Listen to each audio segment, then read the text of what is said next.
examples of how life has been attacked within just the first 100 days of our new administration. In January, an executive order was signed to begin funding abortions in third world countries with American tax dollars. In March, Washington State became the second state to pass the Death with Dignity Act, legalizing physician-assisted suicide, in other words, euthanasia. And just a couple of weeks ago, the ban on federal funding for embryonic stem cell research was repealed. Why are Americans becoming more and more willing to support and spread abortions all over the world? Why are they willing to legalize euthanasia for the elderly and disabled? Why are they willing to fund embryonic stem cell research with federal dollars? My hypothesis is that the seed of Darwinian evolution, planted in 1859, has permeated throughout our entire culture. And now, America is reaping the consequences of replacing its original biblical foundation with Darwinian evolution. You might be asking, how can ethical issues like abortion, euthanasia, be influenced by a scientific theory? Well, everyone knows that evolution is just the view of science taught in public schools and believed in scientific circles. What's wrong with teaching that the universe was created by a big bang and that all life evolved from a single amoeba over millions of years of struggling for survival? How can a scientific theory possibly be to blame for the moral decay of today? Yet the social implications of Darwinian evolution are staggering. Let me explain. Abortion can be justified in the minds of many because, according to evolution, life is the result of random chance without the help of an intelligent designer.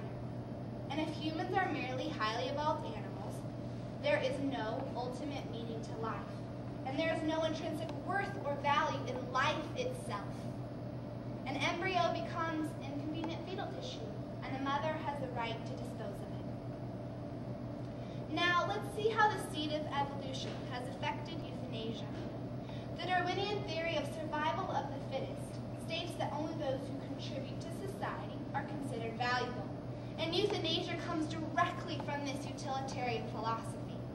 If the elderly and disabled aren't working, if they aren't useful to anyone, then they are needlessly using up the community's resources. As Charles Dickens, contemporary of Darwin, wrote through his infamous character Scrooge, they had better die and decrease the surplus population. Furthermore, the seed of evolution has influenced embryonic stem cell research. The defense for this research comes from the evolutionary philosophy of the greatest good for the greatest number.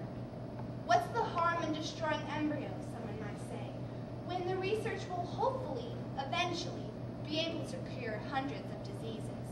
Doesn't the end justify the means? I hope it is now clear that the seed of evolutionary thinking has produced the justification for the evils of abortion, euthanasia, and embryonic stem cell research. A prominent historical figure who wholeheartedly embraced Darwin's theories was Adolf Hitler. If humans are merely highly evolved animals, Darwin suggested that some humans are closer to their animal ancestors than others. Hitler believed this idea of superior and inferior races and carried it out to its logical conclusion. As a result, 11 million of these lower, inferior races, the Jews, the Poles, the Gypsies, and the handicapped, were all cruelly murdered for the sole purpose of creating a pure master race. The rallying cry after the Holocaust was never again will the world stand and watch genocide happen before its very eyes.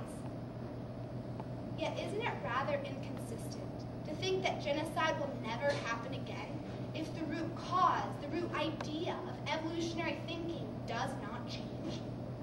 In fact, an unrecognized genocide happens every day in America when 3,000 unborn children are discarded through abortion. Tragically, since 1973, more than 50 million children have been discarded in America alone. Imagine a tree that has been planted by a single seed, that has now grown to become an established tree, ripe with fruit filling its branches. What is that fruit? It includes abortion, euthanasia, and embryonic stem cell research. And my thesis is that this fruit has been nourished by the seed, the root of Darwinian thinking. It has slowly and subtly changed the perceived value of life, from priceless to cheap and disposable.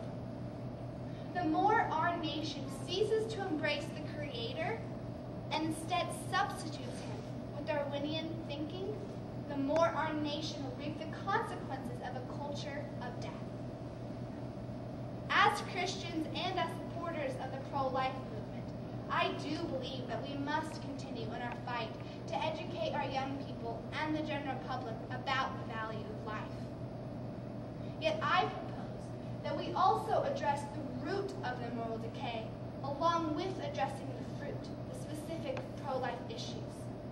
For when people start to see life through the perspective of a creator, they will know that all life is valuable and has a purpose at any age or any stage of development, whether it is seemingly useless, unwanted, or even imperfect.